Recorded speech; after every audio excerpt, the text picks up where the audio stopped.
Cancer, जिसे आज भी दुनिया की सबसे जानलेवा बीमारियों में गिना जाता है, उसके खिलाफ रूस ने चिकित्सा विज्ञान में एक बड़ी सफलता हासिल करने का दावा किया है। रूसी वैज्ञानिकों ने एंटरोमिक्स नाम की एक नई mRNA आधारित कैंसर वैक्सीन विकसित की है। ये वैक्सीन दुनिया की पहली पर्सनलाइज्ड कैंसर वैक्सीन कही जा रही है, जिसे हर मरीज के ट्यूमर की जेनेटिक जानकारी के आधार पर अलग अलग तैयार किया जाएगा। विशेषज्ञों का कहना है कि ये खोज कैंसर के मौजूदा इलाज जैसे कीमोथेरेपी और रेडिएशन की सीमाओं को तोड़ सकती है, क्योंकि ये सिर्फ कैंसर सेल्स को निशाना बनाएगी और शरीर के हेल्दी सेल्स को नुकसान नहीं पहुंचाएगी। ये वैक्सीन रूस के मशहूर गमालेया रिसर्च इंस्टीट्यूट में विकसित की गई है, जिसने पहले कोविड-19 की स्पुतनिक 5 वैक्सीन भी बनाई थी। एंटरोमिक्स को तैयार करने में mRNA तकनीक और आर्टिफिशियल इंटेलिजेंस यानी AI दोनों का इस्तेमाल किया गया है।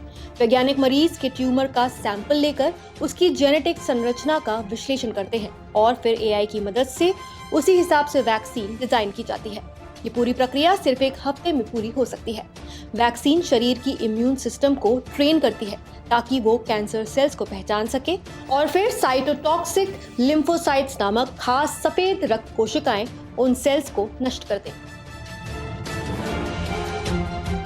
एंटरोमिक्स वैक्सीन का पहला वर्जन मेलानोमा यानी स्किन कैंसर मरीजों के लिए डिजाइन किया गया था, लेकिन अब इसे कोलोरेक्टल कैंसर, ग्लियोब्लास्टोमा यानी ब्रेन कैंसर और non small cell lung cancer जैसे अन्य खतरनाक कैंसर प्रकारों के लिए भी विकसित किया जा रहा है। शुरुआती प्री क्लिनिकल ट्रायल्स में इस वैक्सीन ने बेहद आशाजनक नतीजे दिए हैं।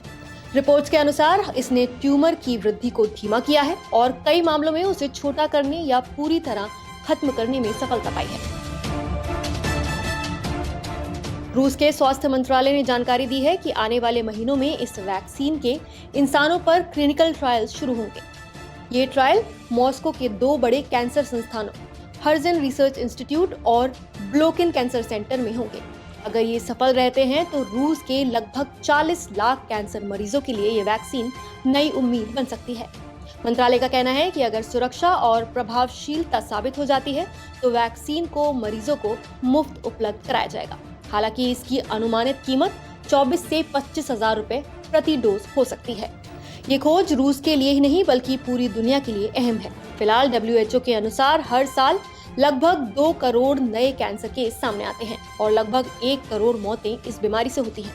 मौजूदा इलाज से कैंसर मरीजों को भारी शारीरिक और आर्थिक बोझ झेलना पड़ता है, लेकिन अगर एंटरोमिक्स जैसी पर्सनलाइज्ड वैक्सीन कारगर साबित होती है तो ये मेडिकल साइंस में एक गेम चेंजर साबित हो सकती है। हालांकि रूस अकेला देश नहीं है जो इस दिशा में काम कर रहा है। ब्रिटेन ने अपने नेशनल हेल्थ सर्विस यानी NHS के जरिए कैंसर वैक्सीन लॉन्च पैड नामक प्रोजेक्ट शुरू किया है, जिसके तहत फेफड़ों के कैंसर पर ट्रायल्स चल रहे हैं। अमेरिका इस रेस में सबसे आगे है, जहां 700 से अधिक क्लिनिकल ट्रायल्स चल रहे हैं। मॉडर्ना और बायोएनटेक जैसी कंपनियां पहले ही पैंक्रियाटिक कैंसर के इलाज में शुरुआती सफलता हासिल कर चुकी हैं। जर्मनी की बायोएनटेक कंपनी ग्लोबल हॉस्पिटल्स के साथ मिलकर वैक्सीन पर काम कर रही है। भारत भी पीछे नहीं है। सीरम इंस्टीट्यूट ऑफ इंडिया ने सर्वावैक नामक सर्वाइकल कैंसर वैक्सीन बनाई है और अब अन्य कैंसर वैक्सीन पर भी शोध कर रहा है। इसके अलावा चीन, फ्रांस और ऑस्ट्रेलिया जैसे देश भी अपने अपने कैंसर वैक्सीनेशन प्रोजेक्ट्स पर काम कर रहे हैं। विशेषज्ञों का मानना है कि अगले 2 से 3 वर्षों में पर्सनलाइज्ड mRNA कैंसर वैक्सीन मुख्य धारा के इलाज का हिस्सा बन सकती है। अगर ऐसा होता है तो ये कैंसर के खिलाफ मानवता की सबसे बड़ी चिकित्सा उपलब्धियों में से एक होगी और लाखों मरीजों के जीवन को बचाने में मददगार साबित होगी। तो क्या रूस की ये पर्सनलाइज्ड mRNA कैंसर वैक्सीन आने वाले समय में कैंसर के इलाज का चेहरा बदल देगी? क्या ये सच में लाखों मरीजों के लिए नई उम्मीद साबित होगी? आप क्या सोचते हैं? क्या ये खोज गेम चेंजर बन पाएगी? अपनी राय हमें कमेंट करके जरूर बताएं। नमस्कार, मैं हूं मानक गुप्ता। अगर आपको हमारा ये वीडियो पसंद आया हो तो इसे लाइक और शेयर जरूर करें और हाँ, हमें सब्सक्राइब और फॉलो करना ना भूलें ताकि आप देश और दुनिया की कोई खबर मिस ना करें। तो जुड़े रहिए हमारे साथ और देखते रहिए न्यूज़ 24।